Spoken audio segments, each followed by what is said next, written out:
Hello, everyone, and welcome to another episode of Between Two Brokers. Want to do a Dear Schmoopy? Yeah. You ready, Schmoop? Mm-hmm. Well, it's Schmoopy time. Thank you so much, dear listeners, for writing into podcast at smithspencer.com. Keep all of your questions coming. Question numero uno. Dear Schmoopy, I am a real estate agent and I want to sell my house. I am very emotional about it and am considering hiring someone at my firm to help me, but really want every dollar I can get. What advice do you have for me, Schmoopy? Oh, this one hits home for me. Yeah. Well, and me too, because I felt your pain. I would say you are going to get every dollar you can get by having someone help you. Mm-hmm. Just tell them you're going to like split the commission or whatever. But I think you would have sold your house earlier if I had hired you. Yeah. So, and in the end, I don't think people know this, but you decided not to sell for a very good reason. So it all worked out. But had you truly wanted to sell the house, we would have sold it. So, I mean, one thing that I say that real estate agents do is like they help a client like get out of their own way. So I was, okay, so I decided to sell my house. I had some offers. I had some contracts fall through.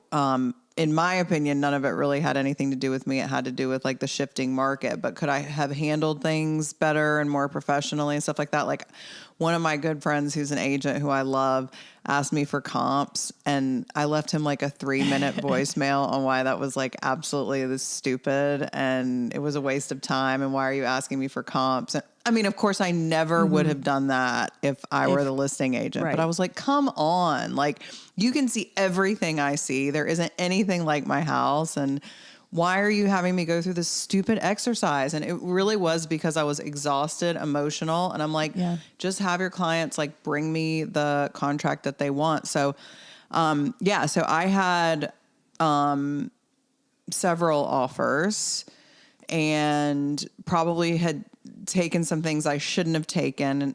And if I had an agent protecting me, they probably would have been a little bit more guarded and proactive, and maybe we would have gotten a deal. Maybe we wouldn't, I don't really know what would have happened, but going the route that I went, which was being my own real estate agent, did not achieve the desired result of selling my house. So in this market, I would say had you listed like 2 months earlier, probably wouldn't have been an issue. Yeah. January through April this year, like anything went, it didn't matter. So I put also like everyone, I put a ridiculous price on my house. There was no comps to support it.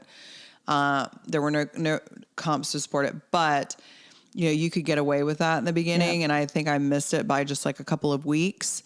But an agent is your advocate, and I believe that your agent pays for themselves because they're able to I am so tough as a listing agent. Like when a buyer's agent brings me something, and my sellers don't necessarily know this, but, they're like, well, my buyers, and I'm like, no, and I think that I have a very strong and direct and intimidating personality, so I can kind of get away with that. And so I don't even like bug them with stupid shit. Right. You didn't have that filter. Yes. When you were the seller and representing yourself. Right. I was like, oh, and I got emotionally attached to people. Yeah.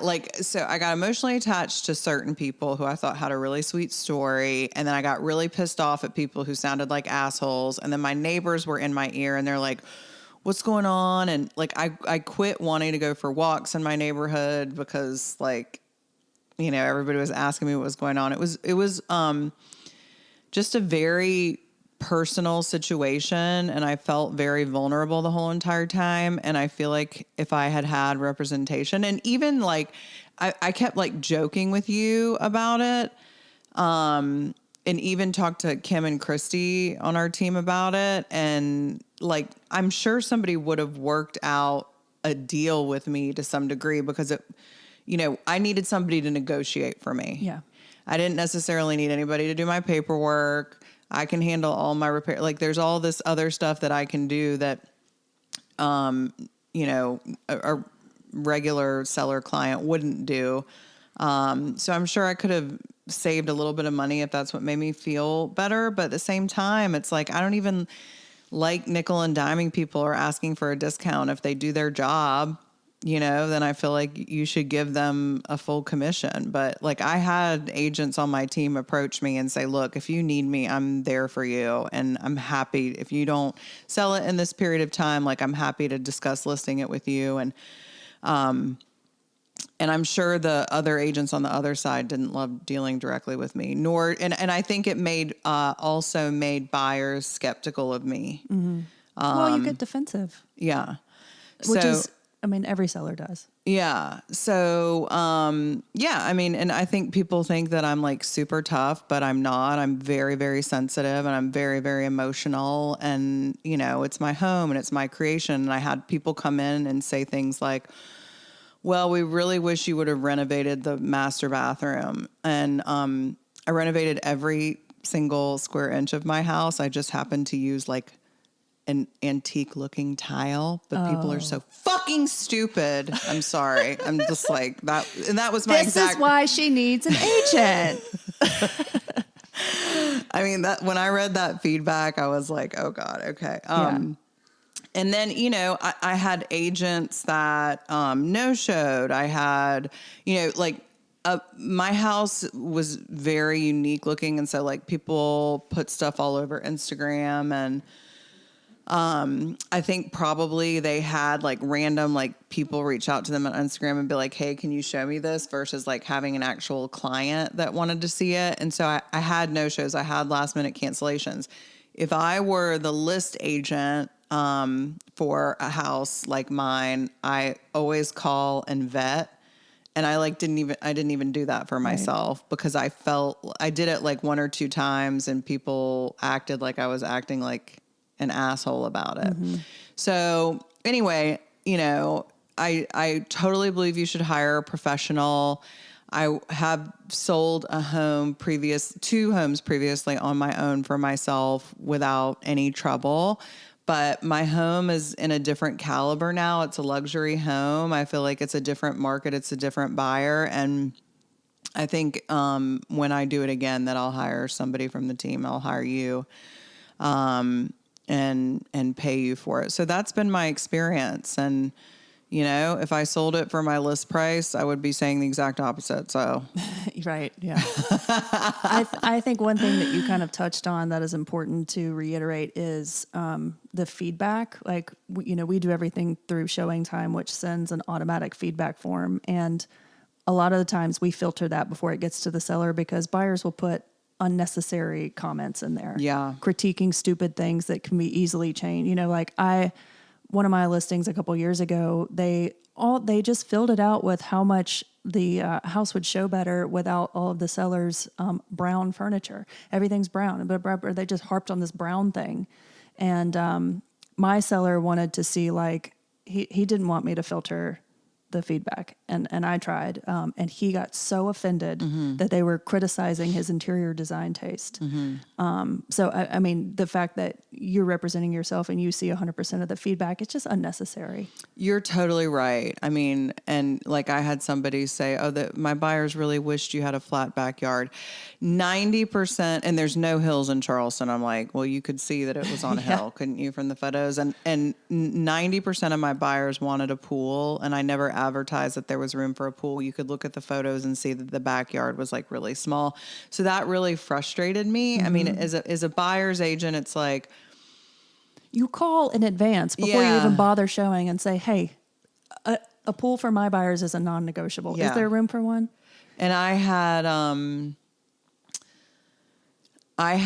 the agent that ultimately was about to bring me the last contract, between him and his partner. He was out of town on vacation a couple times. They asked me like 4 different times if I had a survey, and I was just, I mean, literally every single thing was annoying the shit out of me. And plus I was working and whatever. So, I definitely recommend just you've got to take the emotion out of it. I mean, because it's money. It's the same thing with your investments. Like, you're going to have people nickel and diming you about stupid shit, and you just really need to have an advocate who you know is on your team, who's looking out for your best interest, advising you and being like, you know what, they gave you this, let's give them this, that kind of thing. I mean, that's what we get paid to do, basically, is to make sure that everybody stays reasonable throughout the negotiation process. So, especially if you're listing a luxury property, I think for like a discerning buyer, and in our market now, which